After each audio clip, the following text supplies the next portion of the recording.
History ക്ലാസ്സിലേക്ക് എല്ലാവർക്കും സ്വാഗതം.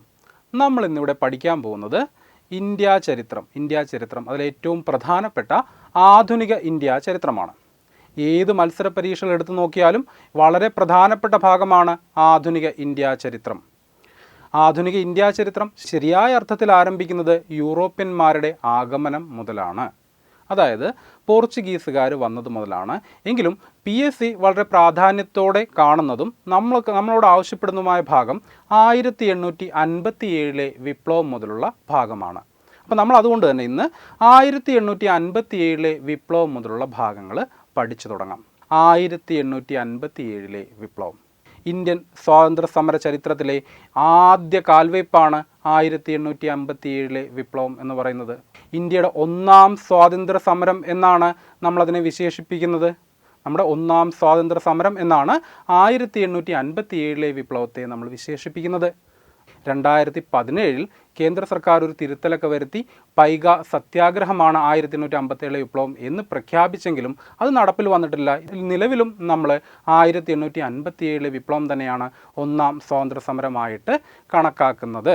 അതുകൊണ്ട് തന്നെ നമുക്ക് അങ്ങനെ തന്നെ വിശേഷിപ്പിക്കാം 1857 വിപ്ലവം അല്ലെങ്കിൽ ഒന്നാം സ്വാതന്ത്ര്യ സമരം. ഇനി എന്താണ് 1857 വിപ്ലവം എന്ന് ചോദിച്ചാൽ വളരെ സിമ്പിളായിട്ട് നമുക്ക് പറയുകയാണെങ്കിൽ ബ്രിട്ടീഷുകാർക്ക് ഒരു സൈന്യമുണ്ടായിരുന്നു. അതിൽ അവർ ഇന്ത്യക്കാരെയും ഉൾപ്പെടുത്തിയിരുന്നു. പക്ഷേ ഇന്ത്യക്കാർക്ക് പ്രത്യേകമായ ഒരു റെജിമെൻ്റാണ് നൽകിയിരുന്നത്. ബ്രിട്ടീഷുകാരുടെ സേവന വേതന വ്യവസ്ഥകളൊന്നും ആർക്കും നൽകിയിരുന്നില്ല, ഇന്ത്യക്കാരായ പട്ടാളക്കാർക്ക് നൽകിയിരുന്നില്ല. അതുകൊണ്ട് തന്നെ അവരുടെ ജീവിത രീതികൾ, അവരുടെ വസ്ത്രധാരണം, യൂണിഫോം എല്ലാം വളരെ പരിതാപകരമായ രീതിയിലായിരുന്നു. അപ്പോൾ ആ ഒരു വേർതിരിവ് ഇന്ത്യക്കാരായ പട്ടാളക്കാർക്കിടയിൽ വലിയ അമർഷമുണ്ടാക്കിയിട്ടുണ്ട്. ആ ഒരു സാഹചര്യത്തിൽ പെട്ടെന്ന് ബ്രിട്ടീഷുകാർ പുതിയതായി പുറത്തിറക്കിയ എൻഫീൽഡ് തോക്കുകളുടെയും തിരകളുടെയും ഉപയോഗം അത് ഇന്ത്യക്കാരായ പട്ടാളക്കാരിൽ അമർഷമുണ്ടാക്കി. അങ്ങനെ ഒരു അമർഷമുണ്ടാകാൻ കാരണം എന്താണെന്ന് ചോദിച്ചാൽ ആ തിരകളിൽ പന്നിയുടെയും പശുവിൻ്റെയും കൊഴുപ്പുകൾ പുരട്ടിയിരുന്നതായി ഇന്ത്യൻ പട്ടാളക്കാരുടെ ഇടയിൽ ഒരു കിംവദന്തി പരന്നു. ഒരു റൂമർ പരന്നു. എങ്ങനെ? ഈ എൻഫീൽഡ് തോക്കുകളിൽ ഉപയോഗിക്കുന്ന തിരകളിൽ പന്നിയുടെയും പശുവിൻ്റെയും കൊഴുപ്പുണ്ട് എന്ന ഒരു കിംവദന്തി പരന്നു. അപ്പോൾ ഹിന്ദുക്കളും മുസ്ലിങ്ങളും ആയ പട്ടാളക്കാരെല്ലാം സൈന്യത്തിലുള്ളവരാണ്. അപ്പോൾ ഹിന്ദുക്കളുടെ പുണ്യമൃഗമായി കരുതപ്പെടുന്നതാണ് പശു. ഇനി മുസ്ലിം ജനവിഭാഗമാണെങ്കിലോ അവർക്ക് ഹറാമായി കരുതുന്നൊരു വസ്തുവാണ് എന്ത്? പന്നി. അപ്പോൾ ഇതിൻ്റെ രണ്ടിൻ്റെയും കൊഴുപ്പ് ഉപയോഗിക്കുന്നത് കൊണ്ട് തന്നെ അവർ മതഭ്രഷ്ടരായി തീരും എന്നൊരു തോന്നൽ ഇന്ത്യക്കാരായ പട്ടാളക്കാർക്കിടയിൽ ഉണ്ടായി. അതൊരു വലിയ അമർഷത്തിലേക്ക് കാരണമായി.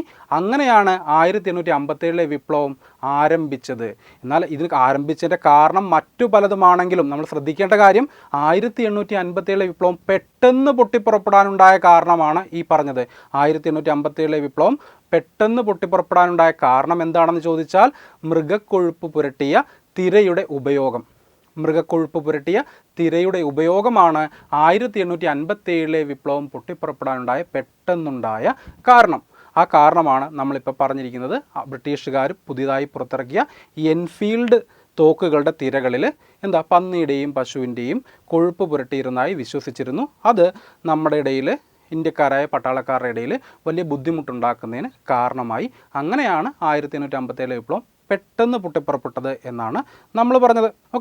ഇനി 1857 വിപ്ലവം പൊട്ടിപ്പുറപ്പെട്ടത് എവിടെയാണ്, ആരംഭിച്ചത് എവിടെയാണെന്ന് ചോദിച്ചാൽ അത് 1857 വിപ്ലവം ആരംഭിച്ചത് ഉത്തർപ്രദേശിലെ മീററ്റിലാണ്.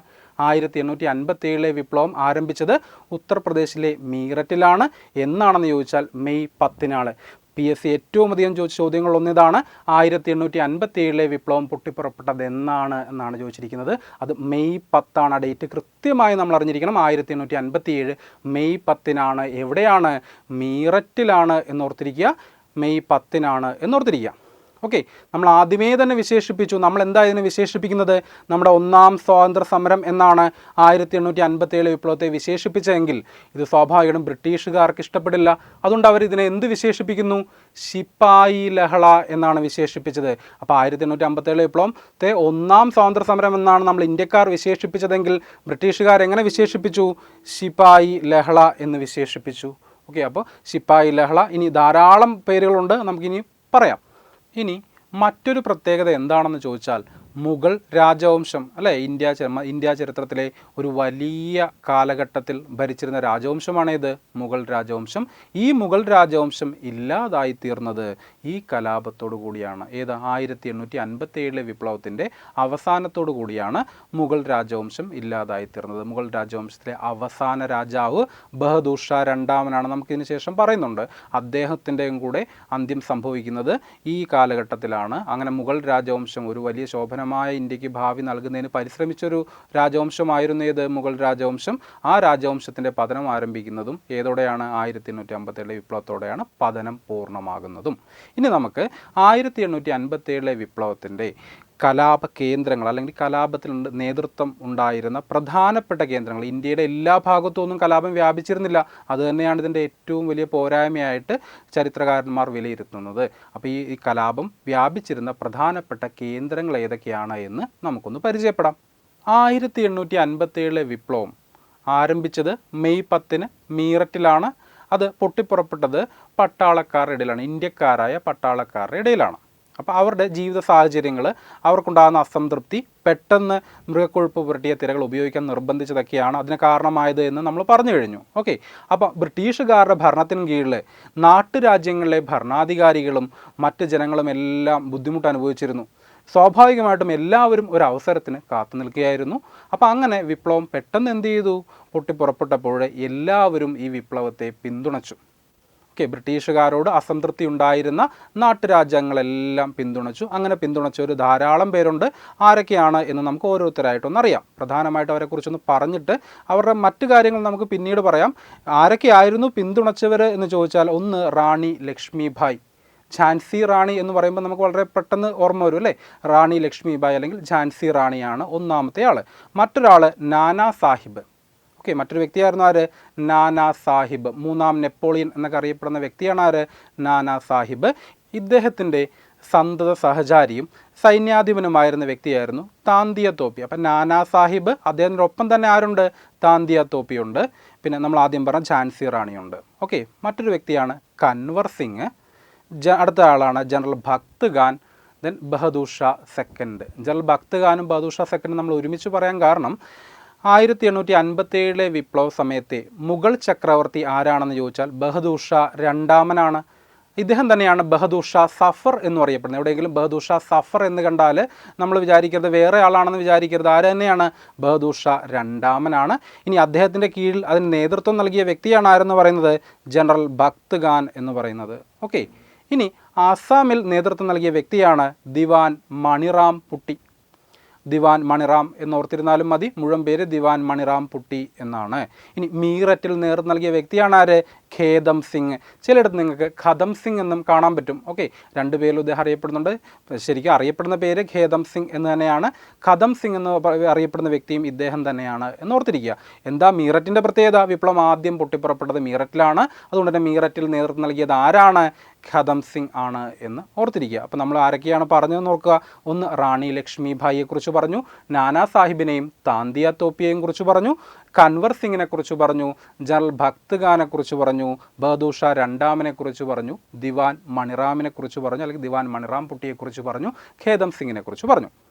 ഇനി നമ്മൾ കലാപ കേന്ദ്രങ്ങളാണ് പഠിക്കുന്നത്, അവിടെ നേതൃത്വം നൽകിയവരെ കുറിച്ചുമാണ് പഠിക്കുന്നത് അല്ലേ. അപ്പോൾ അതുകൊണ്ട് ഇവർ ഓരോ സ്ഥലങ്ങളിലും ആരൊക്കെയാണ് നേതൃത്വം നൽകിയത് എന്ന് നമുക്ക് വളരെ വ്യക്തമായിട്ട് അറിയണം. 1857 വിപ്ലവത്തിൽ നിന്ന് ഏറ്റവും പ്രധാനമായി ചോദിക്കാൻ സാധ്യതയുള്ള ഒരു ചോദ്യം ഇതാണ്. ഈ ഭാഗമാണ് ഏറ്റവും പ്രധാനപ്പെട്ട ഭാഗം എന്ന് പറയുന്നത്. അതുകൊണ്ട് തന്നെ വളരെ ശ്രദ്ധിച്ച് മനസ്സിലാക്കേണ്ട ഒരു കാര്യം കൂടിയാണ് ഇത്. ഓക്കെ, അപ്പോൾ നമ്മൾ ആദ്യം പറഞ്ഞ് റാണി ലക്ഷ്മിഭായ് അല്ലെങ്കിൽ ഝാൻസി റാണിയെക്കുറിച്ചാണ്. ഝാൻസി റാണി എവിടെയാണ് നേതൃത്വം നൽകിയത്? ഝാൻസിയിലെ റാണി, അതാണ് ഝാൻസി റാണി എന്നറിയപ്പെടുന്നത്. അപ്പോൾ സ്വാഭാവികമായിട്ട് എവിടെയായിരിക്കും? ഝാൻസിയിലാണ്. ഝാൻസിയിലും ഗ്വാളിയോറിലുമാണ് ഇവർ നേതൃത്വം നൽകിയത്. ഝാൻസി, ഗ്വാളിയോർ എന്നിവിടങ്ങളിൽ 1857 വിപ്ലവം നയിച്ചത് റാണി ലക്ഷ്മിഭായി ആണ്. ഇവരാണ് എന്ത് പേരിൽ അറിയപ്പെടുന്നത്? ഝാൻസി റാണി എന്ന പേരിൽ അറിയപ്പെടുന്നത്. ഝാൻസി റാണി എന്ന പേരിൽ അറിയപ്പെടുന്നത്. ഓക്കെ, അപ്പോൾ ഝാൻസിയിലും ഗ്വാളിയോറിലും വിപ്ലവം നയിച്ചത് റാണി ലക്ഷ്മിഭായ് അല്ലെങ്കിൽ ഝാൻസി റാണിയാണ്. ഇനി നാനാ സാഹിബിനെയും താന്തിയ തോപ്പിയെയും കുറിച്ച് നമ്മൾ പറഞ്ഞു കഴിഞ്ഞു. കാൺപൂരിലാണ് ഇവർ നേതൃത്വം നൽകിയത്. അപ്പോൾ നാനാ സാഹിബും താന്തിയോ തോപ്പിയും നേതൃത്വം നൽകിയത് എവിടെയാണ്? കാൺപൂരിലാണ് എന്നോർത്തിരിക്കുക. ഓക്കെ, ഝാൻസിയിലും ഗോളിയാറിലുമാണെങ്കിൽ റാണി ലക്ഷ്മിഭായി ആണ്. കാൺപൂരിൽ നാനാ സാഹിബും താന്തിയ തോപ്പിയുമാണ്. ഇനി അടുത്ത നമ്മൾ പറഞ്ഞ വ്യക്തിയാണ് ആര്? കൻവർ സിംഗ്. ഇദ്ദേഹം നേർ നൽകിയത് 2 സ്ഥലങ്ങളിലാണ്. ഒന്ന് ബീഹാർ, മറ്റൊന്ന് ജഗദീഷ്പൂർ. ഓർക്കുക, ബീഹാർ, ജഗദീഷ്പൂർ എന്നിവിടങ്ങളിൽ നേർ നൽകിയത് ആരാണ്? കൻവർ സിംഗ് ആണ് എന്നോർത്തിരിക്കുക. ഓക്കെ, ഇനി നമ്മൾ മറ്റൊരു വ്യക്തിയെക്കുറിച്ച് പറഞ്ഞു, അവസാന മുഗൾ ചക്രവർത്തി ബഹദൂർ ഷാ സഫർ. അദ്ദേഹത്തിൻ്റെ കീഴിൽ വിപ്ലവം നയിച്ച വ്യക്തി ജനറൽ ഭക്ത് ഖാൻ. ഇവർ രണ്ടുപേരും നേതൃത്വം നൽകിയത് എവിടെയാണ്? ഡൽഹിയിലാണ്. ഡൽഹിയുടെ പ്രത്യേകത എന്താണെന്ന് ചോദിച്ചാൽ, കലാപകാരി 1857 വിപ്ലവം ആരംഭിച്ചത് മീററ്റിലാണെങ്കിലും കലാപകാരികൾ ആദ്യം പിടിച്ചെടുത്ത പ്രദേശം ഏതാണെന്ന് ചോദിച്ചാൽ ഏതാണ്? ഡൽഹിയാണ്. ഇവിടെ നേതൃത്വം നൽകിയത് ആരാണ്? ജനറൽ ഭക്ത് ഖാൻ ആണ്. ഓക്കെ, അദ്ദേഹം ഭക്ത് ഖാൻ ആരുടെ കീഴിലായിരുന്നു? ബഹദൂർ ഷാ രണ്ടാമൻ്റെ കീഴിലായിരുന്നു. അതുകൊണ്ടാണ് നമ്മൾ ബഹദൂർ ഷാ രണ്ടാമനെ കുറിച്ചും ഇവിടെ പറയുന്നത്. ഓക്കെ, ഇനി ദിവാൻ മണിറാം അല്ലെങ്കിൽ ദിവാൻ മൺറാം പുട്ടിയെക്കുറിച്ച് പറഞ്ഞു. അദ്ദേഹം നേർ നൽകിയത് എവിടെയാണ്? അസമിലാണ്. ഓക്കെ, വടക്ക് കിഴക്ക് ഭാഗങ്ങളിലും എന്തുണ്ട്? അപ്പോൾ 1857 വിപ്ലവം ഉണ്ടായിരുന്നു. അവിടെ നേർ നൽകിയത് ദിവാൻ മണിറാമാണ്. എവിടെയാണ്? അസമിലാണ് എന്ന് ഓർത്തിരിക്കുക. ഇനി വിപ്ലവം പൊട്ടിപ്പുറപ്പെട്ട സ്ഥലം ഏതാണ്? മീററ്റാണ്. നേർ നൽകിയത് ആരാണ്? ഖേദം സിംഗ് അല്ലെങ്കിൽ ഖദം സിംഗ് ആണ് എന്നോർത്തിരിക്കുക. അപ്പോൾ പറഞ്ഞ കാര്യങ്ങൾ ഞാൻ ഈ ചോദ്യം പറയാം, ഉത്തരം ഓർത്തു നോക്കി. ഝാൻസി, ഗോളിയോർ എന്നിവിടങ്ങളിൽ 1857 വിപ്ലവം നയിച്ചത് റാണി ലക്ഷ്മിഭായി ആണ്, അല്ലേ? ഇനി കാൺപൂരിൽ വിപ്ലവം നയിച്ചത് നാനാ സാഹിബ്. കൂടെ ആരുകൂടി ഉണ്ടായിരുന്നു? താന്തിയ തോപ്പി കൂടി ഉണ്ടായിരുന്നു. ബീഹാറിലും ജഗദീഷ്പൂരിലും വിപ്ലവം നയിച്ചത് ആരായിരുന്നു? കൻവർ സിംഗ് ആയിരുന്നു. ഡൽഹിയിലാണെങ്കിൽ ജനറൽ ഭക്ത് ഖാനാണ്. ആരുടെ കീഴിൽ? അവസാന മുഗൾ ചക്രവർത്തിയായിരുന്ന ബഹദൂർ ഷാ രണ്ടാമൻ്റെ കീഴിൽ. അസമിലാണെങ്കിലോ ദിവാൻ മണിറാമാണ്. മീററ്റിലാണെങ്കിലോ ഖേദം സിംഗ് അല്ലെങ്കിൽ ഖദം സിംഗ് ആണെന്ന് ഓർത്തിരിക്കുക. ഈ ഭാഗത്ത് സംശയമൊന്നുമില്ലല്ലോ. അപ്പം തീർന്നില്ല. വിപ്ലവം പൊട്ടിപ്പുറപ്പെട്ട പ്രധാനപ്പെട്ട കേന്ദ്രങ്ങൾ ധാരാളം ഉണ്ടായിരുന്നു. 7 കാര്യങ്ങളെ നമ്മൾ അറിഞ്ഞിട്ടുള്ളൂ. അടുത്ത കാര്യത്തിലേക്ക് പോകാം. 1857 വിപ്ലവം ആരംഭിച്ച 7 കേന്ദ്രങ്ങളെക്കുറിച്ച് നമ്മൾ പറഞ്ഞു. നമ്മളൊരു 10 കേന്ദ്രങ്ങളാണ് പ്രധാനമായിട്ടും പഠിക്കുന്നത്. പ്രധാനമായും 10 കേന്ദ്രങ്ങളാണ് പഠിക്കുന്നത്. ഇനി ശരിക്കും പറഞ്ഞാൽ 21ഓളം കേന്ദ്രങ്ങളുണ്ട്. ഓക്കെ, നമുക്കതിൽ പരീക്ഷയ്ക്ക് ആവശ്യമുള്ള പ്രധാനപ്പെട്ട 10 കേന്ദ്രങ്ങൾ മാത്രമാണ് നമ്മളിവിടെ പഠിക്കുന്നത്. അപ്പോൾ അടുത്തതിലേക്ക് പോകാം. ലക്നൗ, ആഗ്ര, ഔധ്. ഓക്കെ, സ്ഥലം നോക്കിയാൽ ലക്നൗ, ആഗ്ര, ഔധ് എന്നിവിടങ്ങളിൽ നേതൃത്വം നൽകിയത് ആരാണ്? ബീഗം ഹസ്രത്ത് മഹലാണ്. ഏറ്റവും പ്രധാനപ്പെട്ട ഒരു കാര്യമാണ്, ഇത് മറന്നു പോകരുത്. ലക്നൗ, ആഗ്ര, ഔധ് കഴിഞ്ഞ ഒരു വർഷത്തിനിടയിൽ 3 തവണയിലേറെ ചോദിച്ചൊരു ചോദ്യമാണ്. 1857 വിപ്ലവത്തിൽ നിന്ന് ആദ്യമായി എടുത്ത് ചോദിക്കുന്ന ഒരു ലിബറലായ ചോദ്യം ഏതാണെന്ന് ചോദിച്ചാൽ അത് ഏതാണ്? 1857 വിപ്ലവം ലക്നൌവിൽ അല്ലെങ്കിൽ ആഗ്രയിൽ, ഔധിൽ ഒക്കെ നയിച്ചത് ആരാണെന്ന് ചോദിക്കാറുണ്ട്. അത് ആരാണ്? ബീഗം ഹസ്രത്ത് മഹലാണ്. അപ്പോൾ ചിലർക്ക് തോന്നും ഈ പേര് പഠിക്കാൻ ബുദ്ധിമുട്ടുണ്ട് എന്നല്ലേ? ബുദ്ധിമുട്ടൊന്നുമില്ല, നമ്മളൊന്ന് ഓർത്താൽ മതി. ലക്നൗ, ആഗ്ര, ഔധ് എന്നിവിടങ്ങളിൽ നേതൃത്വം നൽകിയത് ആരാണ്? ബീഗം ഹസ്രത്ത് മഹലാണ്. വേണമെങ്കിൽ കോഡും പഠിക്കാം. എന്താ? ബീഗം ഹസ്രത്ത് മഹലിന് ലക്കിന് ആഗ്രയിൽ പോകാൻ അവധി കിട്ടി. അപ്പോൾ ലക്നൗ, ആഗ്ര, ഔധ് ഇങ്ങനെ ഓർത്തിരുന്നാൽ മതി. ബീഗം ഹസ്രത്ത് മഹലിന് ലക്കിന് ആഗ്രയിൽ പോകാൻ അവധി കിട്ടി. അപ്പോൾ അങ്ങനെ നോക്കിയേ, ലക്കിന് ലക്നൗ, ആഗ്രയിൽ പോകാൻ ആഗ്ര, അവധി കിട്ടി. അത് ഔധ് എന്ന് ഓർത്തിരുന്നാൽ മതി. അപ്പോൾ ഇങ്ങനെ വേണമെങ്കിൽ പഠിക്കാം. അങ്ങനെ ഈ കോഡ് പറയാൻ കാരണം നമ്മൾ എന്തുകൊണ്ടാണ്? ഏറ്റവും പ്രധാനപ്പെട്ട ചോദ്യമായതുകൊണ്ടാണ്, മറന്നു പോകാതിരിക്കാൻ വേണ്ടിയാണ്. ഓക്കെ, ആദ്യം അപ്പോൾ കോഡ് പഠിക്കുമ്പോൾ ഇത് ഓർത്തിരുന്നാൽ ചിലപ്പോൾ സ്ഥലം മറന്നു പോകും. ആദ്യം നമ്മൾ സ്ഥലമൊന്ന് പഠിക്കുക. എന്നിട്ട് മറന്നു പോകുമെന്ന് തോന്നുമ്പോൾ എന്ത് ചെയ്യുക? ഈ കോഡിലേക്കൊന്ന് വരാം. ഓക്കെ, അപ്പോൾ ലക്നൗ, ആഗ്ര, ഔധ് എന്നിവിടങ്ങളിൽ നേർ നൽകിയത് ആരാണ്? ബീഗം ഹസ്രത്ത് മഹലാണ്. ദെൻ ഫൈസാബാദിൽ നേർ നൽകിയത് ആരാന്ന് വെച്ചാൽ മൗലവി അഹമ്മദുള്ളയാണ്. ഓക്കെ, ഫൈസാബാദിൽ 1857 വിപ്ലവം നയിച്ച വ്യക്തിയാണ് ആര്? മൗലവി അഹമ്മദുള്ള. ഇനി മറ്റൊരു സ്ഥലമാണ് ബറേലി. ബറേലിയിൽ നേർ നൽകിയത് ആരാണ്? ഖാൻ ബഹദൂറാണ്. ഓക്കെ, ബറേലിയിൽ നേർ നൽകിയത് ഖാൻ ബഹദൂറാണ്. ഫൈസാബാദിൽ ആരാണ്? മൗലവി അഹമ്മദുള്ളയാണ്. ലക്നൗ, ആഗ്ര, ഔധ് എന്നിവിടങ്ങളിൽ ആരാണ്? ബീഗം ഹസ്രത്ത് മഹലാണ്. ഓക്കെ, നമ്മൾ ഈ പറഞ്ഞ 10 കാര്യങ്ങളിൽ 8 കാര്യങ്ങളും സ്ഥിരമായി PSC പലതവണ ചോദിച്ചുള്ള ചോദ്യങ്ങളാണ്. ഇനി ഈ ചോദ്യങ്ങൾ 2 തവണയിലേറെ ചോദിച്ച ചോദ്യങ്ങളാണ്. ഏതൊക്കെ? ഫൈസാബാദിൽ ആരാണ്? മൗലവി അഹമ്മദുള്ളയാണെന്നും ബറേലിയിൽ ആരാണ്? ഖാൻ ബഹദൂർ ആണെന്നുള്ളതും. ഓക്കെ, അപ്പോൾ നമ്മൾ പ്രധാനപ്പെട്ട കേന്ദ്രങ്ങളെക്കുറിച്ച് പഠിച്ചു കഴിഞ്ഞു. അവിടെ വിപ്ലവം നയിച്ചവരാരൊക്കെയാണ് എന്നും നമ്മൾ പറഞ്ഞു കഴിഞ്ഞു. ഓക്കെ, ഇനി നമുക്ക് അടുത്ത കാര്യത്തിലേക്ക് വരാം.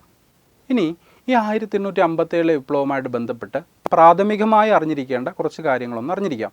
ഓക്കെ, PSC മുൻപ് ചോദിച്ചുള്ള ചോദ്യങ്ങൾ തന്നെയാണ് ഈ പറയുന്നതെല്ലാം. ഇപ്പം നമ്മൾ ഇതുവരെ പറഞ്ഞ ഒരു കാര്യം പോലും PSC ഇതുവരെ ചോദിക്കാത്ത കാര്യങ്ങളില്ല എന്നറിഞ്ഞിരിക്കുക. ഓക്കെ, ഈ പറയാൻ പോകുന്ന കാര്യങ്ങളും PSC ഒന്നിലധികം തവണ ചോദിച്ചിട്ടുള്ളതാണ്. അപ്പോൾ അതുകൊണ്ട് ആ ഒരു പ്രാധാന്യം മനസ്സിലാക്കി തന്നെ നമ്മൾ എന്ത് ചെയ്യണം, പഠിക്കണം. 1857 വിപ്ലവത്തിൻ്റെ ചിഹ്നം ഏതാണ് എന്ന് ഒരിക്കൽ PSC ചോദിച്ചിരുന്നു. ഏതാണ്? താമരയും ചപ്പാത്തിയുമാണ്. അല്ലേ, വളരെ രസകരമായ ഒരു ചിഹ്നമാണ് താമരയും ചപ്പാത്തിയും. ഓക്കെ, ഇത് കേൾക്കുമ്പോൾ നമുക്ക് ചിലർക്കെങ്കിലും ഓർമ്മ വരും എന്താണ് മറ്റൊരു ചിഹ്നം, ഏതാ? താമരയും കഠാരയും. എന്താണ്? താമരയും കഠാരയും, ലോട്ടസ് ആൻഡ് ഡാഗർ എന്ന് പറയും. അത് മറ്റൊരു വിപ്ലവ സംഘടനയാണ്. അത് നമ്മുടെ സ്വാതന്ത്ര്യ സമരവുമായി ബന്ധപ്പെട്ട ഒരു പ്രശസ്ത വ്യക്തിയുടെയാണ്, അരവിന്ദ ഘോഷിൻ്റെയാണ്. അപ്പോൾ ഇവിടെ ഇത് 1857 വിപ്ലവത്തിൻ്റെ ചിഹ്നം ഏതാണെന്ന് വെച്ചാൽ ഏതാണ്? താമരയും ചപ്പാത്തിയുമാണ്. ഈ ചപ്പാത്തിയൊക്കെ പറയാൻ കാരണം എന്താണെന്ന് ചോദിച്ചാൽ അന്ന് സൈനികർ അവരുടെ രഹസ്യങ്ങളൊന്നും നേരിട്ട് കൈമാറ്റം ചെയ്യാൻ അവർക്ക് പറ്റിയിരുന്നില്ല. അത് ചോരുമെന്നുള്ള പേടിയിൽ അവർ ചപ്പാത്തികളിലാണ് അവരെന്ത് ചെയ്യുന്നത്, സന്ദേശങ്ങൾ കൈമാറിയിരുന്നത്. ഓക്കെ, അങ്ങനെ ധാരാളം കഥകൾ ഇതുമായി ബന്ധപ്പെട്ടുണ്ട്. നമുക്ക് പക്ഷേ പ്രധാനപ്പെട്ട കാര്യങ്ങൾ അറിയുന്നതുകൊണ്ട് നമ്മൾ കഥകളിലേക്ക് പോകുന്നില്ല. നമ്മൾ ഈ കാര്യങ്ങൾ മാത്രമേ പറഞ്ഞു പോകുന്നുള്ളൂ. അപ്പോൾ നമുക്ക് ഇങ്ങനെ ഓർത്തിരിക്കാം, 1857 വിപ്ലവത്തിൻ്റെ ചിഹ്നം ഏതാണ്? താമരയും ചപ്പാത്തിയുമാണ് എന്നോർക്കുക. ഓക്കെ, ഇനി 1857 വിപ്ലവ സമയത്തെ ബ്രിട്ടീഷ് ഗവർണർ ജനറൽ ആരാണെന്ന് ചോദിച്ചാൽ അത് കാനിങ് പ്രഭുവാണ്. 1857 വിപ്ലവ സമയത്തെ ബ്രിട്ടീഷ് ഗവർണർ ജനറൽ ആരാണ്? കാനിങ് പ്രഭു. വളരെ പ്രധാനപ്പെട്ട ചോദ്യമാണ്, ഓർത്തിരിക്കുക. വിപ്ലവ സമയത്തെ ബ്രിട്ടീഷ് ഗവർണർ ജനറൽ ആരാണെന്ന് ചോദിച്ചാൽ അത് കാനിങ് പ്രഭുവാണ്. അതുപോലെ തന്നെ പ്രധാനപ്പെട്ടത് ഈ കാനിങ് പ്രഭുവിൻ്റെ നിർദ്ദേശപ്രകാരം 1857 വിപ്ലവം നയിച്ച സൈനിക തലവൻ ആരാണ് എന്നുള്ളതാണ്. 1857 വിപ്ലവം നയിച്ച സൈനിക തലവൻ ആരാണെന്ന് ചോദിച്ചാൽ ആരാണ്? Colin Campbell. ഓക്കെ, 1857 വിപ്ലവം നയിച്ച സൈനിക തലവൻ ആരാണെന്ന് ചോദിച്ചാൽ ആരാണ്? കോളിൻ ക്യാമ്പലാണ് എന്നോർത്തിരിക്കുക. നമുക്ക് ചില പേരുകളൊക്കെ കേൾക്കുമ്പോൾ നമുക്ക് ബുദ്ധിമുട്ട് തോന്നും, അല്ലേ? അപ്പോൾ നമുക്ക് ബുദ്ധിമുട്ട് തോന്നുമ്പോൾ നമുക്ക് എന്ത് ചെയ്യാം, നമുക്ക് ബന്ധമുള്ള എന്തെങ്കിലുമായിട്ട് റിലേറ്റ് ചെയ്യാം. ഈ കോളിൻ ക്യാമ്പലിന് പകരം കോളിംഗ് ബെൽ എന്ന് ഓർത്ത് നോക്കി. അപ്പോൾ നമുക്ക് പെട്ടെന്ന് നമ്മളെ സംബന്ധിച്ച് വേറൊരു നേട്ടം കൂടിയുണ്ട്. ഇത് ഒട്ടും അറിയാത്തവരോടാണ് ഞാൻ ഈ പറയുന്നത്. നമുക്ക് പഠിക്കാൻ കഴിവുള്ള, ഇത് മുൻപ് പഠിച്ചിട്ടുള്ള, ഇതിനോട് താല്പര്യമുള്ളവർ എന്ത് ചെയ്യണം, മുഴുവൻ പേരുകളും തന്നെ പഠിക്കണം. 1857 വിപ്ലവത്തിലെ ചിഹ്നം ഏതാണ്? താമരയും ചപ്പാത്തിയുമാണ്. 1857 വിപ്ലവ സമയത്തെ ബ്രിട്ടീഷ് ഗവർണർ ആരാണ്? കാനിങ് പ്രഭുവാണ്. 1857 വിപ്ലവത്തിലെ ബ്രിട്ടീഷ് സൈനിക തലവൻ ആരാണ്? കോളിൻ ക്യാമ്പലാണ്. അപ്പോൾ കോളിൻ ക്യാമ്പൽ എന്ന് കേൾക്കുമ്പോൾ ബുദ്ധിമുട്ടുള്ളവർ എന്തോർക്കുക? Calling bell എന്നോർക്കുക. നമ്മുടെ വേറൊരു നേട്ടം എന്താണെന്ന് വെച്ചാൽ ഒബ്ജക്റ്റീവ് ചോദ്യമാണ്. നമ്മൾ ഒരിക്കലും കൃത്യമായിട്ട് തന്നെ പഠിക്കണം, ഇങ്ങനെ പഠിക്കരുത്. പക്ഷേ ഒരു രക്ഷയില്ലെങ്കിൽ എന്ത് ചെയ്യണം, നമ്മൾ എന്തുമായെങ്കിലും റിലേറ്റ് ചെയ്യണം. ഓക്കെ, റിലേറ്റ് ചെയ്യുമ്പോൾ നമുക്ക് എന്ത് ചെയ്യും, ഒരു കാര്യം കേൾക്കുമ്പോൾ തന്നെ അതാണ് അപ്പോൾ പെട്ടെന്ന് നമുക്ക് എന്ത് ചെയ്യും, ആ ഉത്തരത്തിലേക്ക് എത്താൻ പറ്റും. അപ്പോൾ അങ്ങനെ ഓർത്തിരിക്കുക, 1857 വിപ്ലവത്തിൻ്റെ ബ്രിട്ടീഷ് സൈനിക തലവൻ ആരാണ്? കോളിൻ ക്യാമ്പലാണ്. ഇനി വിപ്ലവകാലത്തെ ഡൽഹി രാജാവ് നമ്മൾ നേരത്തെ പറഞ്ഞു കഴിഞ്ഞു, അല്ലേ? ഡൽഹിയിൽ നേതൃത്വം നൽകിയ ഒരു 2 പേരെക്കുറിച്ച് പറഞ്ഞു. ജനറൽ ബക്ത് ഖാനെയും ബഹദൂർ ഷാ രണ്ടാമൻ. ഇദ്ദേഹം തന്നെയാണ് എന്ത് പേരും അറിയപ്പെടുന്നത്? ബഹദൂർ ഷാ സഫർ എന്ന പേരിലും അറിയപ്പെടുന്നത്. അപ്പോൾ വിപ്ലവകാലത്തെ ഡൽഹി രാജാവ് ആരാണെന്ന് ചോദിച്ചാൽ ആരാണ്? ബഹദൂർ ഷാ രണ്ടാമനാണ് എന്നോർത്തിരിക്കുക. ഇനി 1857 വിപ്ലവത്തിൻ്റെ ആദ്യ രക്തസാക്ഷി ആരാണെന്ന് ചോദിച്ചാൽ അത് മംഗൾ പാണ്ഡെയാണ്. ഓർത്തിരിക്കുക, 1857 വിപ്ലവത്തിലെ ആദ്യ രക്തസാക്ഷി ആരാണെന്ന് ചോദിച്ചാൽ ആരാണ്?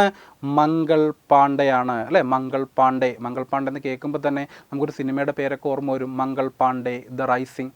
ശരിയാണ്. ഈ മംഗൾ പാണ്ഡെയെക്കുറിച്ച് പുറത്തിറങ്ങിയ ഒരു ബോളിവുഡ് സിനിമയാണ് എന്തെന്ന് പറയുന്നത്? മംഗൾ പാണ്ഡെ ദ റൈസിംഗ് എന്ന് പറയുന്നത്. നമുക്ക് പിന്നീട് അത് പറയാം. ആമീർ ഖാൻ നായകനായ സിനിമ, അതാണ് നമുക്ക് ആദ്യം ഓർമ്മ വരുന്നത്, അല്ലേ? അപ്പോൾ 1857 വിപ്ലവത്തിൻ്റെ ആദ്യ രക്തസാക്ഷി ആരാന്ന് വെച്ചാൽ ആരാണ്? മംഗൾ പാണ്ഡെയാണ്. നമ്മൾ പറഞ്ഞു വിപ്ലവം പൊട്ടിപ്പുറപ്പെട്ട ആർക്കിടയിലാണ്? പട്ടാളക്കാർക്കിടയിലാണ്, അല്ലേ? ഒരു സൈനികനായിരുന്നു ആരെന്ന് പറയുന്നത്? മംഗൾ പാണ്ഡെ. അപ്പോൾ ഇതിന് നേതൃത്വം നൽകിയത് അല്ലെങ്കിൽ ആരംഭിച്ച വ്യക്തി ആരാണെന്ന് ചോദിച്ചാൽ അതാരാണ്? മംഗൾ പാണ്ഡെയാണ്. ഇദ്ദേഹം തന്നെയാണ് 1857 വിപ്ലവത്തിൻ്റെ ആദ്യ രക്തസാക്ഷി എന്ന് പറയുന്നത്. ഓക്കെ, ഇനി അദ്ദേഹം എവിടെയാണ് സേവനം അനുഷ്ഠിച്ചതെന്ന് ചോദിച്ചാൽ ബംഗാളിലെ 34th ബാരൽ ഡിഫൻട്രി എന്ന് വെച്ചാൽ 34ാം കാലാൾപ്പട, അതാണ് നമ്മൾ ശരിക്കും പറയുന്നത്. 34ാം കാലാൾപ്പടയിൽ അംഗമായിരുന്നു ആരെന്ന് പറയുന്നത്? മംഗൾ പാണ്ഡെ. ഈ പട്ടാള യൂണിറ്റിൽ അംഗമായിരുന്ന വ്യക്തിയാണ് ആര്? മംഗൾ പാണ്ഡെ. ഇദ്ദേഹമാണ് 1857 ആദ്യ രക്തസാക്ഷി എന്ന് പറയുന്നത്. അങ്ങനെ പറയാനൊരു കാരണം കൂടിയുണ്ട്. നമ്മൾ പറഞ്ഞു മൃഗക്കൊഴുപ്പ് പുരട്ടിയ തിരകൾ ഉപയോഗിക്കാൻ പട്ടാളക്കാരെ നിർബന്ധിച്ചു. അപ്പോൾ ഈ മംഗൾ പാണ്ഡെയോട് ഇത് അദ്ദേഹത്തിൻ്റെ ബ്രിട്ടീഷ് സൈനിക മേധാവി ഇത് ഉപയോഗിക്കാൻ പറഞ്ഞപ്പോൾ അദ്ദേഹം നിരസിച്ചു. അദ്ദേഹത്തെ നിർബന്ധിച്ചപ്പോൾ എന്ത് ചെയ്തു? നിർബന്ധിച്ച അദ്ദേഹത്തിൻ്റെ സൈനിക ഉദ്യോഗസ്ഥനെ, മേലുദ്യോഗസ്ഥനെ ഇദ്ദേഹം വെടിവെക്കാൻ ശ്രമിച്ചു. ഈ കുറ്റത്തിനാണ് മംഗൾ പാണ്ഡെയെ എന്ത് ചെയ്യുന്നത്? 1857 ഏപ്രിൽ 8-ന് മംഗൾ പാണ്ഡെയെ തൂക്കിലേറ്റുന്നത്. ഓക്കെ, അപ്പോൾ 1850, അതുകൊണ്ടാണ് 1857 വിപ്ലവത്തിൻ്റെ ആദ്യ രക്തസാക്ഷി എന്ന് ആരറിയപ്പെടുന്നത്? മംഗൾ പാണ്ഡെ അറിയപ്പെടുന്നത്. എന്താ? 1857 ഏപ്രിൽ 8-നാണ് ഇദ്ദേഹത്തെ തൂക്കിലേറ്റുന്നത്. ഓക്കെ, ഇതാണ് വലിയ അമർഷങ്ങൾക്ക് കാരണമായത് അല്ലേ? 1857 ഏപ്രിൽ 8-ന് ആദ്യ രക്തസാക്ഷി വന്നെങ്കിലും ഇതിനുശേഷം ഒരു മാസത്തോളം കഴിഞ്ഞിട്ടാണ് വിപ്ലവം പൊട്ടിപ്പുറപ്പെടുന്നത്. എന്നാണ്? 1857 മെയ് 10-നാണ് വിപ്ലവം പൊട്ടിപ്പുറപ്പെടുന്നത് നമ്മൾ പറഞ്ഞു കഴിഞ്ഞു അല്ലേ? അപ്പോൾ പക്ഷേ ആദ്യ രക്തസാക്ഷി ആരാന്ന് വെച്ചാൽ മംഗൾ പാണ്ഡെയാണ്. അദ്ദേഹത്തിന് തൂക്കിലേറ്റിയത് എന്നാണ്? 1857 ഏപ്രിൽ 8-നാണ്. അപ്പോൾ ഈ ഒരു സംഭവമൊക്കെ വലിയ അമർഷം ആർക്കിടയിലുണ്ടായി? പട്ടാളക്കാർക്കിടയിലുണ്ടായി. ഇതെല്ലാം എന്തിന് കാരണമായിട്ടുണ്ട്? വിപ്ലവം പൊട്ടിപ്പുറപ്പെടുന്നതിന് കാരണമായിട്ടുണ്ട് എന്നോർത്തിരിക്കുക. ഇനി 1857 വിപ്ലവത്തിൻ്റെ ആദ്യ രക്തസാക്ഷി ആരാന്ന് നമ്മൾ പറഞ്ഞു? മംഗൾ പാണ്ഡെയാണ്. അപ്പോൾ അറിഞ്ഞിരിക്കേണ്ട മറ്റൊരു കാര്യമാണ് ആദ്യ വനിതാ രക്തസാക്ഷി ആരാന്ന്. ആദ്യ വനിതാ രക്തസാക്ഷി ആരാന്ന് ചോദിച്ചാൽ ലതാ വടേക്കർ എന്ന് പറയും. മുഴുവൻ പേരാണെങ്കിൽ എന്താണ്? പ്രീതി ലതാ വടേക്കർ എന്നാണ്. അപ്പം മുഴുവൻ പേരെന്താണ്? പ്രീതി ലതാ വടേക്കർ എന്നാണ്. എന്താ പ്രത്യേകത? 1857 വിപ്ലവത്തിൻ്റെ ആദ്യ രക്തസാക്ഷി മംഗൾ പാണ്ഡെയാണെങ്കിൽ വനിതാ രക്തസാക്ഷി ആരാണ്? പ്രീതി ലതാ വടേക്കറാണ്. ഓക്കെ, ഈ രണ്ട് കാര്യങ്ങൾ ഓർത്തിരിക്കുക. പക്ഷേ അപ്പോൾ നമ്മൾ ഒരു കാര്യം കൂടെ എൻ്റെ കൂട്ടത്തിൽ പഠിച്ചു പോവുകയാണെങ്കിൽ വളരെ എളുപ്പമായിരിക്കും. 1857 വിപ്ലവത്തിൻ്റെ വനിതാ രക്തസാക്ഷി, ആദ്യ രക്തസാക്ഷി നമ്മൾ പറഞ്ഞു കഴിഞ്ഞു. ഇനി ഇന്ത്യൻ സ്വാതന്ത്ര്യ സമര ചരിത്രത്തിലെ ഏറ്റവും പ്രായം കുറഞ്ഞ രക്തസാക്ഷി ആരാണ്? ഇന്ത്യൻ സ്വാതന്ത്ര്യ സമര ചരിത്രത്തിലെ ഏറ്റവും പ്രായം കുറഞ്ഞ രക്തസാക്ഷി ആരാന്ന് PSC ഒന്നിലധികം തവണ ചോദിച്ചിട്ടുണ്ട്. അത് ആരാണെന്ന് ചോദിച്ചാൽ അത് ഖുദിറാം ബോസ് ആണ്. ഓക്കെ, ഇന്ത്യൻ സ്വാതന്ത്ര്യ സമര ചരിത്രത്തിലെ ഏറ്റവും പ്രായം കുറഞ്ഞ രക്തസാക്ഷി, youngest martyr in Indian freedom struggle എന്നറിയപ്പെടുന്ന വ്യക്തി ആരാണെന്ന് ചോദിച്ചാൽ അത് ഖുദിറാം ബോസ് ആണ്. അദ്ദേഹത്തെക്കുറിച്ച് നമുക്കിനി തുടർന്ന് സംഭവങ്ങൾ പറയുമ്പോൾ പഠിക്കും. 1908 ഇന്ത്യൻ സ്വാതന്ത്ര്യ സമര ചരിത്രവുമായി ബന്ധപ്പെട്ട് നമ്മൾ പഠിക്കും. ആലിപ്പൂർ കോൺസ്പിരസി അഥവാ ആലിപ്പൂർ ഗൂഢാലോചന എന്ന സംഭവം നമ്മൾ പഠിക്കും. അപ്പം നമ്മൾ അവിടെ പഠിക്കുന്ന വ്യക്തിയാണ് ആരെന്ന് പറയുന്നത്? ഖുദിറാം ബോസ് എന്ന് പറയുന്നത്. 18 വയസ്സ് മാത്രം പ്രായമുള്ളപ്പോൾ തൂക്കിലേറ്റപ്പെട്ട വ്യക്തിയാണ് ഖുദിറാം ബോസ്. അതുകൊണ്ടാണ് ഇന്ത്യൻ സ്വാതന്ത്ര്യ സമര ചരിത്രത്തിലെ ഏറ്റവും പ്രായം കുറഞ്ഞ രക്തസാക്ഷി എന്നാരറിയപ്പെടുന്നത്? ഖുദിറാം ബോസ്. അപ്പോൾ നമ്മൾ 3 കാര്യങ്ങൾ പഠിച്ചു കഴിഞ്ഞു അല്ലേ? ആദ്യ രക്തസാക്ഷി മംഗൾ പാണ്ഡെ, വനിതാ രക്തസാക്ഷി പ്രീതി ലതാ വടേക്കർ, ഏറ്റവും പ്രായം കുറഞ്ഞ രക്തസാക്ഷി ഖുദിറാം ബോസ്. ക്ലിയർ ആണല്ലോ? ആ ഭാഗം കറക്റ്റാണ്. ആ ഭാഗത്ത് നിന്ന് ചോദിക്കാവുന്ന പ്രധാനപ്പെട്ട 3 ചോദ്യങ്ങൾ ഇതാണ്. അത് നമ്മൾ പഠിച്ചു കഴിഞ്ഞു. ഓക്കെ, ഇനി ഒന്നാം സ്വാതന്ത്ര്യ സമരത്തിൻ്റെ ബുദ്ധി കേന്ദ്രം എന്ന് വിശേഷിപ്പിക്കുന്ന വ്യക്തി ആരാണെന്ന് ചോദിച്ചാൽ അത് ആരാണ്? നാനാ സാഹിബാണ് എന്നോർത്തിരിക്കുക. ഓക്കെ, ആ ഒന്നാം സ്വാതന്ത്ര്യ സമരം അല്ലെങ്കിൽ 1857 വിപ്ലവത്തിൻ്റെ ബുദ്ധി കേന്ദ്രം എന്ന് ചോദിച്ചാൽ ആരാണ്? നാനാ സാഹിബാണ് അല്ലേ? നാനാ സാഹിബ് എവിടെയാണ് യുദ്ധം നയിച്ചത് നമ്മൾ പറഞ്ഞു അല്ലേ? കാൺപൂരിലാണ്. മറന്നുപോരുത്, നേരത്തെ നമ്മൾ പഠിച്ചതാണ്. കാൺപൂരിൽ 1857 വിപ്ലവം നയിച്ചത് ആരാണ്? നാനാ സാഹിബും താന്തിയ തോപ്പിയും കൂടിയാണ് അല്ലേ? അപ്പോൾ ഒന്നാം സ്വാതന്ത്ര്യ സമരത്തിൻ്റെ ബുദ്ധി കേന്ദ്രം എന്നറിയപ്പെടുന്ന വ്യക്തി ആരാണ്? നാനാ സാഹിബാണ് എന്നോർത്തിരിക്കുക. ഓക്കെ, ഇനി നാനാ സാഹിബ് ബ്രിട്ടീഷുകാർക്കെതിരാകാൻ കാരണം എന്താണെന്ന് ചോദിച്ചാൽ പേഷ്വ ബാജിറാവു, ഓർത്തിരിക്കുക, പേഷ്വ ബാജിറാവു, ഇദ്ദേഹത്തിൻ്റെ ദത്തുപുത്രനാണ് ആരെന്ന് പറയുന്നത്? നാനാ സാഹിബ്. പേഷ്വ ബാജിറാവുവിന് ഒരു വാർഷിക പെൻഷൻ ബ്രിട്ടീഷുകാർ നൽകിയിരുന്നു. ഇദ്ദേഹത്തിൻ്റെ കാലശേഷം ദത്തുപുത്രനായിരുന്ന നാനാ സാഹിബിന് ബ്രിട്ടീഷുകാർ ഈ പെൻഷൻ നിഷേധിച്ചു. അപ്പോൾ ഈ വാർഷിക പെൻഷൻ ദത്തുപുത്രനാണ് എന്ന കാരണത്താൽ നാനാ സാഹിബിന് ബ്രിട്ടീഷുകാർ നൽകിയില്ല. ഇതോടെ അദ്ദേഹം എന്ത് ചെയ്തു? ബ്രിട്ടീഷുകാർക്കെതിരെ സമരത്തിനിറങ്ങി. അങ്ങനെ പ്രതിഷേധവുമായി അദ്ദേഹം ഇറങ്ങി. അപ്പോൾ ഈ സമയത്താണ് 1857 വിപ്ലവം പൊട്ടിപ്പുറപ്പെടുന്നത്. സ്വാഭാവികമായിട്ടും ആര് ഇതിനെ പിന്തുണച്ചു? നാനാ സാഹിബ് ഇതിനെ പിന്തുണച്ചു. അങ്ങനെയാണ് നാനാ സാഹിബ് എങ്ങോട്ട് എത്തുന്നത്? 1857 വിപ്ലവത്തിലേക്ക് എത്തുന്നത്. നമുക്കറിയേണ്ട പ്രധാനപ്പെട്ട പോയിന്റ് എന്താണ്? 1857 വിപ്ലവത്തിൻ്റെ ബുദ്ധി കേന്ദ്രം എന്നറിയപ്പെടുന്ന വ്യക്തി ആരാണെന്നാണ് നിസ്സംശയം പറയാം. ആരാണ്? നാനാ സാഹിബാണ് എന്ന് പറയാം. ബ്രിട്ടീഷുകാർക്കെതിരെ ഇദ്ദേഹം പ്രയോഗിച്ച യുദ്ധരീതിയായിരുന്നു ഏത്? ഗറില്ല യുദ്ധരീതി. ഓക്കെ, ഇത് ബ്രിട്ടീഷുകാർക്കെതിരെ നാനാ സാഹിബ് പ്രയോഗിച്ച യുദ്ധരീതിയാണ് ഏത്? ഗറില്ല യുദ്ധരീതി. അപ്പോൾ അവിടെ ഓർക്കുമ്പോൾ ഗറില്ല യുദ്ധരീതിയെക്കുറിച്ച് പറയുമ്പോൾ ആദ്യം ഓർക്കേണ്ടത് താന്തിയ തോപ്പിയെക്കുറിച്ചാണ്. അത് ഓർക്കാതെ നമുക്ക് പോകാൻ പറ്റില്ല. PSC ചോദിക്കുന്നത് ഇങ്ങനെയാണ്: 1857 വിപ്ലവത്തിൽ ബ്രിട്ടീഷുകാർക്കെതിരെ ഗറില്ല യുദ്ധരീതി പ്രയോഗിച്ചത് ആരാണ് എന്ന് ചോദിച്ചാൽ ചിലപ്പോൾ നാനാ സാഹിബ് ഓപ്ഷനിൽ കാണില്ല. ആരേ കാണുള്ളൂ? താന്തിയ തോപ്പിയെ കാണുള്ളൂ എന്ന് ഓർത്തിരിക്കുക.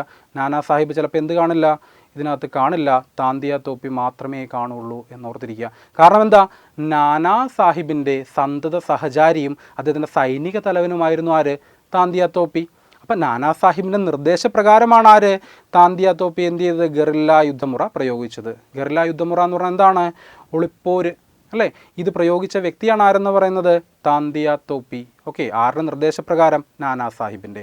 അപ്പോൾ രണ്ടും ശരിയാണ്. എന്താണ്, 1857 വിപ്ലവത്തിൽ ബ്രിട്ടീഷുകാർക്കെതിരെ ഗറില്ല യുദ്ധമുറ പ്രയോഗിച്ചെന്ന് ആരാണെന്ന് ചോദിച്ചാൽ ശരിയായ അർത്ഥത്തിൽ അത് ആരാണ്, താന്തിയ തോപ്പിയാണ്. ഇനി താന്തിയ തോപ്പി ഓപ്ഷനിൽ ഇല്ലെങ്കിൽ ആരാണെന്നുകൂടി ഓർത്തിരിക്കുക, നാനാ സാഹിബ് ഉണ്ടെങ്കിൽ അതാണ് ശരി ഉത്തരമെന്നും അറിഞ്ഞിരിക്കുക. ഓക്കെ, നമുക്കിനി അടുത്ത കാര്യത്തിലേക്ക് വരാം. ഝാൻസി റാണി അല്ലെങ്കിൽ റാണി ലക്ഷ്മിഭായ് ബ്രിട്ടീഷുകാർക്കെതിരാകാനുണ്ടായ കാരണം എന്താണെന്ന് ചോദിച്ചാൽ ബ്രിട്ടീഷുകാർ നടപ്പിലാക്കിയ ഒരു നയം, ദത്തവകാശ നിരോധന നിയമം. ഇതാണ് ഝാൻസി റാണി ബ്രിട്ടീഷുകാർക്കെതിരാകാൻ കാരണം.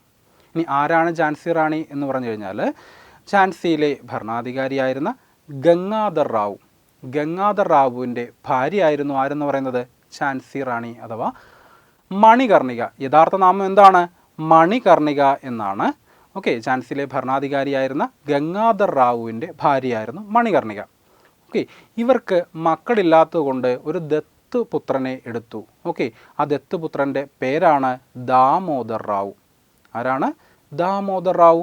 ഈ ദാമോദർ റാവുവിനെ ആരംഗീകരിച്ചില്ല, ബ്രിട്ടീഷുകാർ അംഗീകരിച്ചില്ല. ഇതോടെ ഝാൻസി റാണി അല്ലെങ്കിൽ റാണി ലക്ഷ്മിഭായ് ആർക്കെതിരായി, ബ്രിട്ടീഷുകാർക്ക് എതിരായി.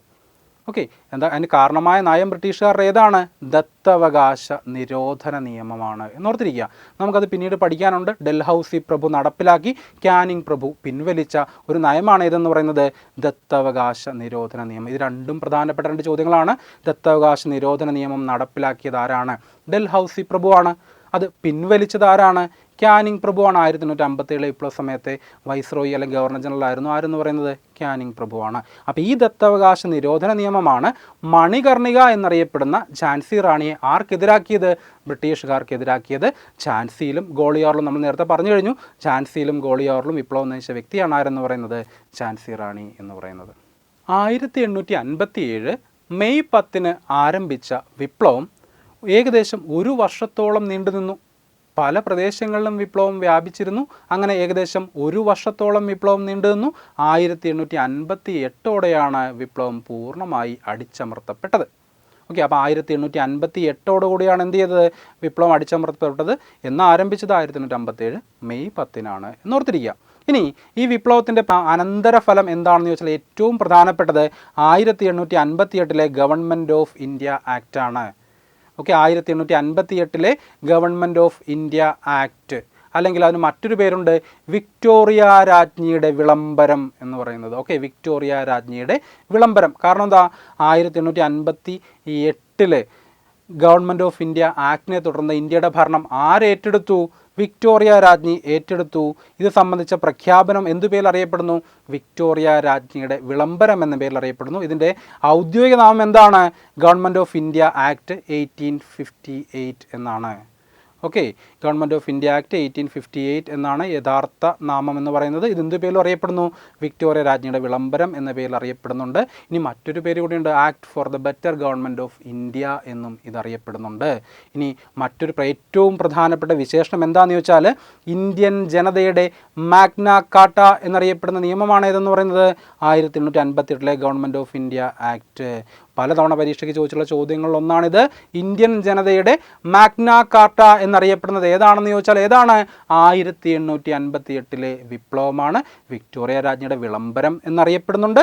ഗവൺമെൻറ് ഓഫ് ഇന്ത്യ ആക്ട് 1858 എന്നാണ് ഇതിൻ്റെ ഔദ്യോഗിക നാമം. ഓക്കെ, 1858 ബ്രിട്ടീഷ് പാർലമെൻറ്റിൽ ഈ നിയമം അവതരിപ്പിച്ച് പാസ്സാക്കപ്പെട്ടു. അതിനുശേഷം ക്യാനിങ് പ്രഭുവാണ് ഇന്ത്യയിൽ ഈ നിയമം വായിച്ചത്. ഓക്കെ, ഉത്തർപ്രദേശിലാണ് അദ്ദേഹം ഈ നിയമം ആദ്യമായിട്ട് വായിച്ചത്. അപ്പോൾ PSC ചോദിക്കുന്ന ഒരു പ്രധാനപ്പെട്ട ചോദ്യം ഇങ്ങനെയാണ്, 1858 government of India act British പാർലമെൻറ്റിൽ അവതരിപ്പിച്ചത് ആരാണെന്ന് ചോദിച്ചാൽ അത് പാൽമേഴ്സൺ പ്രഭുവാണ്. അന്നത്തെ ബ്രിട്ടീഷ് പ്രധാനമന്ത്രിയായിരുന്ന പാൽമേഴ്സൺ പ്രഭുവാണ്. പാൽമർ സ്റ്റോൺ എന്നും ചിലപ്പോൾ ചിലയിടത്ത് നിങ്ങൾക്ക് കാണാം. ഇദ്ദേഹം തന്നെയാണ് പാൽമേഴ്സൺ പ്രഭു എന്ന പേരിലും അറിയപ്പെടുന്നത്. ഇദ്ദേഹമാണ് ഈ നിയമം ബ്രിട്ടീഷ് പാർലമെൻറ്റിൽ അവതരിപ്പിച്ചത്. അന്നത്തെ ബ്രിട്ടീഷ് പ്രധാനമന്ത്രിയായിരുന്ന വ്യക്തിയാണ് ആര്, പാൽമേഴ്സൺ പ്രഭു എന്നോർത്തിരിക്കുക. ഇദ്ദേഹമാണ് ഈ നിയമം അവതരിപ്പിച്ചത്. നമ്മൾ പറഞ്ഞു കഴിഞ്ഞു ഇന്ത്യൻ ജനതയുടെ മാഗ്ന കാർട്ട എന്നറിയപ്പെടുന്ന ഇന്ത്യയിൽ ഒരു ഭരണക്രമം ആരംഭിക്കുന്നതിന് നിദാനമായ ഏറ്റവും പ്രധാനപ്പെട്ട നിയമമാണ് ഇത് എന്ന് ഓർത്തിരിക്കുക. നമുക്കപ്പോൾ 1857 വിപ്ലവത്തിൻ്റെ പ്രധാനപ്പെട്ട കുറേ വസ്തുക്കൾ പഠിച്ചു അല്ലേ. നമ്മൾ ആദ്യമേ തന്നെ പറഞ്ഞു ഒന്നാം സ്വാതന്ത്ര്യ സമരം എന്ന് വിശേഷിപ്പിക്കുന്നതാണെന്ന് പറഞ്ഞാണ് തുടങ്ങിയത്. അപ്പോൾ സ്വാഭാവികമായിട്ടും നമുക്ക് എന്തറിയണം? 1857 വിപ്ലവവും അതിനുണ്ടായ വിശേഷണങ്ങളും എന്താണ് എന്നറിയണം. ഈ കലാപകാരികൾ കലാപ കേന്ദ്രങ്ങളൊക്കെ പറയുന്ന പോലെ തന്നെ വളരെ പ്രധാനപ്പെട്ട ഒരു സംഭവമാണ് എന്തെന്ന് പറയുന്നത് 1857 വിപ്ലവത്തെ വിശേഷണങ്ങളും വിശേഷിപ്പിച്ചവരും എന്നുള്ളത്. ഓക്കെ, അപ്പോൾ 1857 വിപ്ലവം ഒന്നാം സ്വാതന്ത്ര്യ സമരം എന്ന് ഇന്ത്യക്കാർ നമ്മൾ പറയുന്നു. അങ്ങനെ ആദ്യമായി വിശേഷിപ്പിച്ച ഇന്ത്യക്കാരൻ ആരാണെന്ന് ചോദിച്ചാൽ ആരാണ്? VD സവർക്കറാണ്. 1857 വിപ്ലവത്തെ ഇന്ത്യയുടെ ഒന്നാം സ്വാതന്ത്ര്യ സമരം എന്ന് വിശേഷിപ്പിച്ചത് ആരാണ്? VD സവർക്കറാണ്. അഡീഷണലായിട്ട് നമുക്ക് അറിഞ്ഞിരിക്കേണ്ട ഒരു പ്രധാനപ്പെട്ട കാര്യം എന്താണെന്ന് വെച്ചാൽ 1857 വിപ്ലവത്തെ ഇന്ത്യയുടെ ഒന്നാം സ്വാതന്ത്ര്യ സമരം എന്ന് വിശേഷിപ്പിച്ച ഇന്ത്യക്കാരനാണ് ആരെന്ന് പറയുന്നത്? VD സവർക്കർ. ആദ്യ വിദേശി ആരാണെന്ന് ചോദിച്ചാൽ അത് ആരാണെന്ന്? കാറൽ മാക്സ് ആണ്. ഓക്കെ, 1857 വിപ്ലവത്തെ ഇന്ത്യയുടെ ഒന്നാം സ്വാതന്ത്ര്യ സമരം എന്ന് വിശേഷിപ്പിച്ച വിദേശി ആരാണ് എന്നൊരിക്കൽ മാത്രം PSC ചോദിച്ചിട്ടുണ്ട്. അതുകൊണ്ട് നമ്മൾ അതുകൂടി പറഞ്ഞു പോകുന്നു. ആ വിദേശി ആരാണ്? കാറൽ മാക്സ് ആണ്. ന്യൂയോർക്ക് ട്രിബ്യൂണൽ എന്ന് പറയുന്ന പത്രത്തിൽ എഴുതിയ ലേഖനത്തിലാണ് കാറൽ മാക്സ് ഇങ്ങനെ വിശേഷിപ്പിച്ചത്. ഓക്കെ, അപ്പോൾ 1857 വിപ്ലവത്തെ ഒന്നാം സ്വാതന്ത്ര്യ സമരം എന്ന് വിശേഷിപ്പിച്ച ഇന്ത്യക്കാരൻ VD സവർക്കറും അങ്ങനെ വിശേഷിപ്പിച്ച വിദേശി ആരാണ്? കാറൽ മാക്സുമാണ് എന്നോർത്തിരിക്കുക. ഓക്കെ, ഇനി 1857 വിപ്ലവത്തെ ബ്രിട്ടീഷുകാർ വിശേഷിപ്പിക്കുന്ന എന്ത് പേരിലാണ്? ശിപ്പായി ലഹള എന്ന പേരിലാണ്. 1857 വിപ്ലവത്തെ ബ്രിട്ടീഷുകാർ വിശേഷിപ്പിക്കുന്ന എന്ത് പേരിലാണ്? ശിപ്പായി ലഹള എന്ന പേരിലാണ്. അങ്ങനെ ആദ്യമായി വിശേഷിപ്പിച്ച വ്യക്തി ജോൺ ലോറൻസ് ആണ്. 1857 വിപ്ലവത്തെ ശിപ്പായി ലഹള എന്ന് ആദ്യമായി വിശേഷിപ്പിച്ച വ്യക്തി ആരാണ്? ജോൺ ലോറൻസ് ആണ്. ഒരാളെ കൂടി നമ്മൾ അറിഞ്ഞിരിക്കണം. അദ്ദേഹത്തിൻ്റെ കൂട്ടത്തിൽ ജോൺ സീലി എന്ന് പറയുന്ന വ്യക്തി കൂടി 1857 വിപ്ലവത്തെ ഒന്നാം സ്വാതന്ത്ര്യ സമരം എന്ന് വിശേഷിപ്പിച്ചിരുന്നു. അപ്പോൾ രണ്ടുപേരെ പറയാം. ആദ്യമായി വിശേഷിപ്പിച്ചത് ആരാണ്? ജോൺ ലോറൻസ് ആണ്. ജോൺ സീലി എന്ന ബ്രിട്ടീഷ് ചരിത്രകാരനും 1857 വിപ്ലവത്തെ എങ്ങനെയാണ് വിശേഷിപ്പിച്ചത്? ശിപ്പായി ലഹള എന്നാണ് വിശേഷിപ്പിച്ചത്. ഓക്കെ, 1857 വിപ്ലവത്തെ ആഭ്യന്തര കലാപം, അപ്പോൾ ഇന്ത്യക്കാരുടെ ഇടയിൽ തന്നെ ഉള്ളായിരുന്ന പ്രശ്നം എന്ന നിലയിൽ താഴ്ത്തിക്കെട്ടി ആഭ്യന്തര കലാപം എന്ന് വിശേഷിപ്പിച്ചത് SB ചൗധരിയാണ്. 1857 വിപ്ലവത്തെ ആഭ്യന്തര കലാപം എന്ന് വിശേഷിപ്പിച്ചത് ആരാണ്? SB ചൗധരിയാണ്. ഓക്കെ, ഇനി 1857 വിപ്ലവത്തെ ദേശീയ കലാപം എന്ന് വിശേഷിപ്പിച്ചത് ബെഞ്ചമിൻ ഡിസ്രേലിയാണ്. ഓക്കെ, 1857 വിപ്ലവത്തെ ദേശീയ കലാപം എന്ന് ബ്രിട്ടീഷ് പാർലമെൻറ്റിൽ വിശേഷിപ്പിച്ച വ്യക്തിയാണ് ആരെന്ന് പറയുന്നത്? Benjamin Disraeli. അങ്ങനെ തന്നെ ഓർത്തിരിക്കുക. 1857 വിപ്ലവത്തെ ദേശീയ കലാപം എന്ന് ബ്രിട്ടീഷ് പാർലമെൻറ്റിൽ വിശേഷിപ്പിച്ച വ്യക്തി ആരാണെന്ന് ചോദിച്ചാൽ ആരാണ്? ബെഞ്ചമിൻ ഡിസ്രേലിയാണ് എന്നോർത്തിരിക്കുക. ഇനി 1857 വിപ്ലവത്തെ ഉയർത്തെഴുന്നേൽക്കൽ അഥവാ ദ അപ്രൈസിംഗ് എന്ന് വിശേഷിപ്പിച്ചത് വില്യം ഡാർലിംബിളാണ്. അക്കാലത്തെ പ്രസിദ്ധ ഇംഗ്ലീഷ് ചരിത്രകാരനായിരുന്നു ആരെന്ന് പറയുന്നത്? വില്യം ഡാൽറിംബിൾ എന്ന് പറയുന്നത്. ഓക്കെ, മുഗൾ സാമ്രാജ്യത്തെക്കുറിച്ചൊക്കെ കൃതികൾ എഴുതിയ വ്യക്തിയാണ് ആരെന്ന് പറയുന്നത്? വില്യം ഡാൽറിംബിൾ എന്ന് പറയുന്നത്. ഇദ്ദേഹമാണ് 1857 വിപ്ലവത്തെ ദ അപ്രൈസിംഗ് അഥവാ ഉയർത്തെഴുന്നേൽക്കൽ എന്ന് വിശേഷിപ്പിച്ചത്. ഓക്കെ, 1857 വിപ്ലവത്തെ ആദ്യത്തേതുമല്ല, ദേശീയ തലത്തിലുള്ളതുമല്ല, സ്വാതന്ത്ര്യ സമരവുമല്ല എന്ന് വിശേഷിപ്പിച്ചത് RC മജുംദാറാണ്. ഓക്കെ, ആദ്യത്തേതല്ല, ദേശീയ തലത്തിലുള്ളതല്ല, ഒരു സ്വാതന്ത്ര്യ സമരവുമല്ല എന്ന് 1857 വിപ്ലവത്തെ വിശേഷിപ്പിച്ച വ്യക്തിയാണ് ആര്? RC മജുംദാർ എന്നോർത്തിരിക്കുക.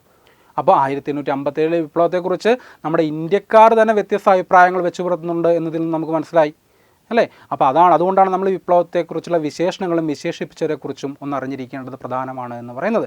അപ്പോൾ 1857 വിപ്ലവത്തെ ഒന്നാം സ്വാതന്ത്ര്യ സമരം എന്ന് വിശേഷിപ്പിച്ച ഇന്ത്യക്കാരൻ ആരാണെന്ന് ചോദിച്ചാൽ അത് VD സവർക്കർ. അത് വിദേശി ആരാണെന്ന് ചോദിച്ചാൽ ആരാണ്? കാറൽ മാക്സ് ആണ്. ശിപ്പായി ലഹള എന്ന് ആദ്യം വിശേഷിപ്പിച്ച ജോൺ ലോറൻസ് ആണെങ്കിൽ രണ്ടാമത് വിശേഷിപ്പിച്ച വ്യക്തി ആരാണ്? ജോൺ സീലിയാണ്. ഇനി ആഭ്യന്തര കലാപം എന്ന് വിശേഷിപ്പിച്ചതോ SB ചൗധരിയാണ്. ദേശീയ കലാപം എന്ന് വിശേഷിപ്പിച്ചത് ബെഞ്ചമിൻ ഡിസ്രേലിയാണ്. ദ അപ്രൈസിംഗ് അഥവാ ഉയർത്തെഴുന്നേൽക്കൽ എന്ന് വിശേഷിപ്പിച്ചത് വില്യം ഡാൽറിംബിളാണ്. ആദ്യത്തേതുമല്ല, ദേശീയ തലത്തിലുള്ളതുമല്ല, സ്വാതന്ത്ര്യ സമരവുമല്ല എന്ന് വിശേഷിപ്പിച്ചത് RC മജുംദാറാണ് എന്നോർത്തിരിക്കുക.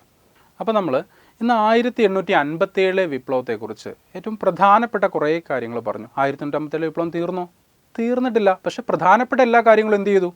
തീർന്നിട്ടുണ്ട് അല്ലേ. 1857 വിപ്ലവത്തെ ഏറ്റവും പ്രധാനപ്പെട്ട എല്ലാ കാര്യങ്ങളും ഇപ്പം നമ്മൾ അറിഞ്ഞു കഴിഞ്ഞു. ഓക്കെ, അപ്പോൾ ഇത്രയും കാര്യങ്ങളെങ്കിലും എന്തിനെക്കുറിച്ച് വൃത്തിയായിട്ട് അറിഞ്ഞിരിക്കണം? 1857 വിപ്ലവത്തെക്കുറിച്ച് നമ്മൾ ഭംഗിയായിട്ട് അറിഞ്ഞിരിക്കണം. അപ്പോൾ നമുക്ക് അടുത്ത ഭാഗവുമായിട്ട് അടുത്ത ക്ലാസ്സിൽ കാണാം. ഓക്കെ.